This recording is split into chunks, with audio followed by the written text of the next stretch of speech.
დღეს საქართველოს ერთიანობისა და სახელმწიფოებრიობის მთავარ სიმბოლოს დროშის დღეს აღნიშნავს. 14 იანვარი საქართველოს სახელმწიფო დროშის დღედ 2012 წელს გამოცხადდა და წელს უკვე მე-14 აღინიშნება.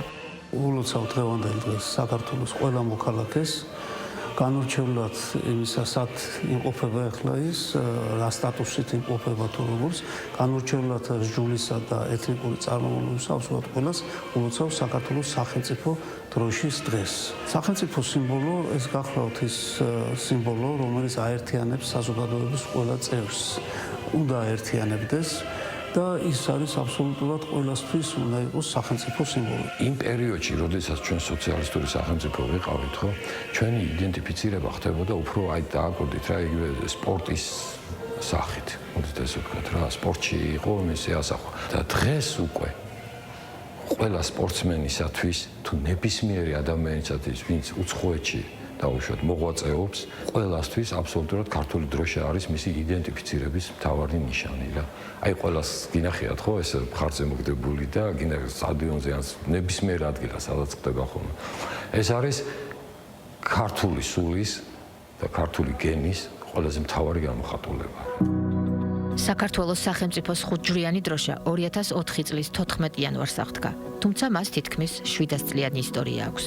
მამუკა გონგაძის თქმით, საქართველოს სახელმწიფო დროშის არსი იმ ქრისტიანული ცივილიზაციის წიაღიდან მოდის, რომლის განუყოფელი ნაწილიც ჩვენი ქვეყანაა. დროშა მხოლოდ ეროვნული ატრიბუტი არაა, ის გერბთან ერთად ჩვენი იდენტობისა და მრავალსაუკუნოვანი ქრისტიანული კულტურის ვიზუალური გამოხატულებაა.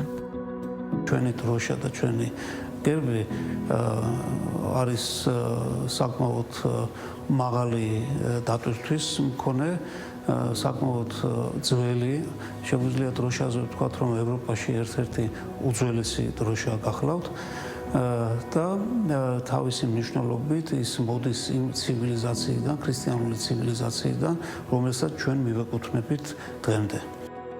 სახელმწიფო სიმბოლიკის და ჰერალდიკის მეცნიერული კვლევისა და პოპულარიზაციის მიზნით 2012 წელს ჟურნალი ჰეროლდი პირველად გამოიცა. ჟურნალი წელიწადში ერთხელ იბეჭდება და მკითხველს მნიშვნელოვან ინფორმაციას აცნობს. საქართველოს თავის ისტორიის მანძილზე თავისი ჰერალდიკური, მატერიალური, ესე ვთქვათ, ღირებულებები ჰქონდა, რომელიც ბევრმა არ იცოდა.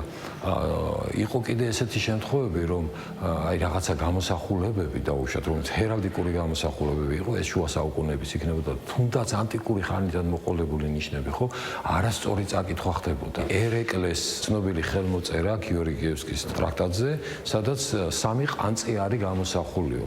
აი ასოები, ერეკლე, როდესაც დაიწერა, ასოები არის ცოტა მუქად, ესე ვთქვათ, და მართლა რომ შეხედოთ, თითქოს ყანწს გავს რა, ესე ვთქვათ, და აი ესეთი წარმოდგენა ქონდათ, რომ ერეკლეს ხელმოწერის დროს ქონდა ასოები ყანწის ფორმით გამოსახული.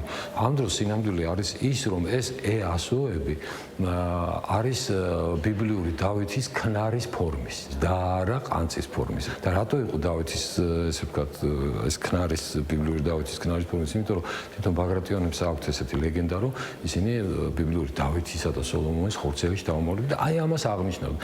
მოკლედ ჰერალდიკაში აი ესეთი რაღაცები აღინიშნება და საჭირო იყო ამის ყველაფრის სწორად წაკითხვა. ამან გამოიწვია სწორედაც ის, რომ ჟურნალი უნდა შექმნილიყო, სადაც დაიბეჭდებოდა სწორედ აი ესეთი სტატიები ამ მიმართულებით, რომელსაც გაეცნობოდა საზოგადოება და არა მარტო ფართო საზოგადოება, არამედ თვითონ სამეცნიერო წრეებიც უბრალოდ უკვე სწორი კუთხით შეხედავდა. დღეს სახელმწიფო სიმბოლიკის და ჰერალდიკის დეპარტამენტის შენობაში სახელმწიფო დროშის დღესთან დაკავშირებით ჟურნალ ჰეროლდის რიგით მე-12 ნომრის პრეზენტაცია გაიმართება. ამასთან ერთად პრეზენტაციაზე წარდგენილი იქნება კრებული საქართველოს სახელმწიფო სიმბოლოები 1918-1921 და ალბომი საქართველოს შუა საუკუნეების ევროპულ პორტოლანებზე, სადაც მე-14-მე-17 საუკუნეების საზღვაო რუკებია თავმოყრილი.